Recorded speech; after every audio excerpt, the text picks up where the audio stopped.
everyone. I wanted to go over a couple of documents that I was really happy to see, but I also need to understand, well, what's happening next. So this is a letter dated November 19th from Senator Henry Stern, as well as our Assemblyman Jesse Gabriel, and it is asking for details and real data resulting from the fire, the Woolsey fire, which it appears to have started at Santa Susana Field Laboratory. The substation that everybody's talking about is actually on their site. So that's an important piece of information for people to understand.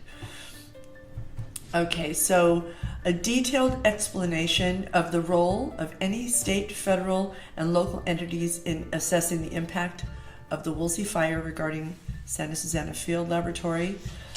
What burned? We need to understand the types of samples taken, whether smoke or ash was sampled during the fire and where.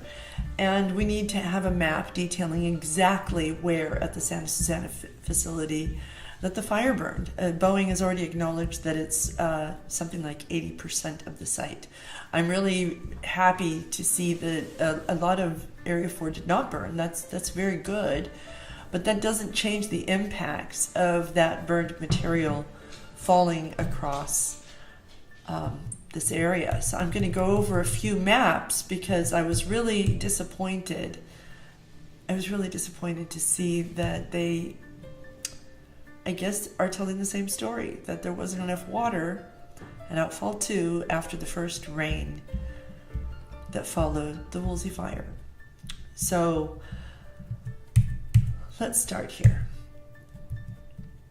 Okay, so we can see that you can really follow where water flows by looking at the green. So you can look where the trees are, and I'm going to indicate those here. Up closely, you can see here the parking lot of Outfall 2, and you can also see on the right the parking lot of Outfall 1, and that's important in order to get a perspective of this sort of 3D dimension that we're looking at using Google Earth as a tool. Where these two converge, that then meets and is the beginning of Bell Creek. Okay, so water flows from this side and from this side, and it comes together here. So we can see the fence line very, very vaguely, but that indicates where the seeps are that they sample, where the property line is, which means that the samples on the seeps are actually on property, not off property. And then you can see what comes of that water. So if we were to look at water that is down here, for example, you might say it's from all of these houses, but you're really only talking about these three. And then everything else is really operational water. So when we look at it at the end of the canyon, that's where there are other contributions, but it's important to understand whether there's hydrazine in it, whether there's TCE in it. That should not be coming from these homes. So radionuclides, certain metals, strontium, cesium, we need to know. We need to know about the dioxins, understanding the brush fire creates dioxins. That's true. That's absolutely true. But here's the thing. It doesn't create the same kinds of dioxins. So when you have all the different congeners, and I'm not going to pretend that I'm a scientist, I'm not. But I do know that the TCDD congeners of dioxin is from burning materials such as what you would find up there versus what you would find from combusted material from, let's say, a tree. And that's the key difference, really.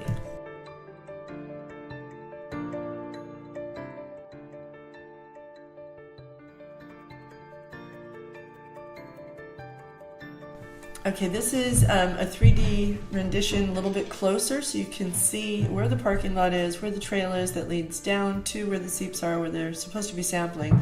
But importantly, when we back out, we can see that they should be sampling. See, this is how the water actually does flow. You can follow the green, follow the trees, right? So follow the trees. You can see it going down here. This is right next to the road, so why not put an outfall there. That would be much truer.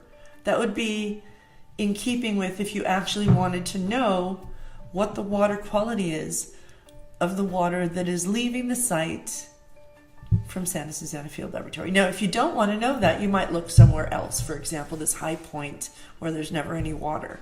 But if you actually want to know the water quality, you need to go where the water is. And we know that right upstream from that is a seep that is identified as emerging on an average of 1,000 parts per billion in TCE, which is way above the action level of 5.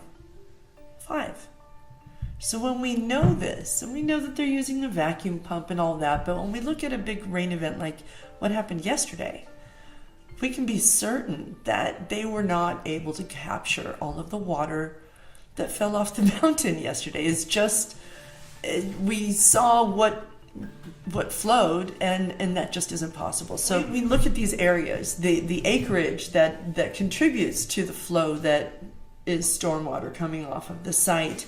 It doesn't even appear that they're acknowledging that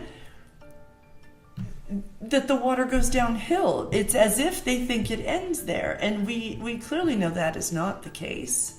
So why are we not sampling where there is water instead of waiting for the one magical time?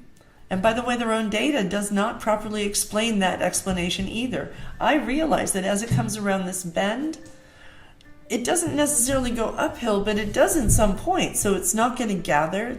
You're not going to have flow in that sense. But even though it continues, there's a lot of faults there as well. I acknowledge that. But you do also know that the water that is coming out into Bell Canyon is flowing like crazy.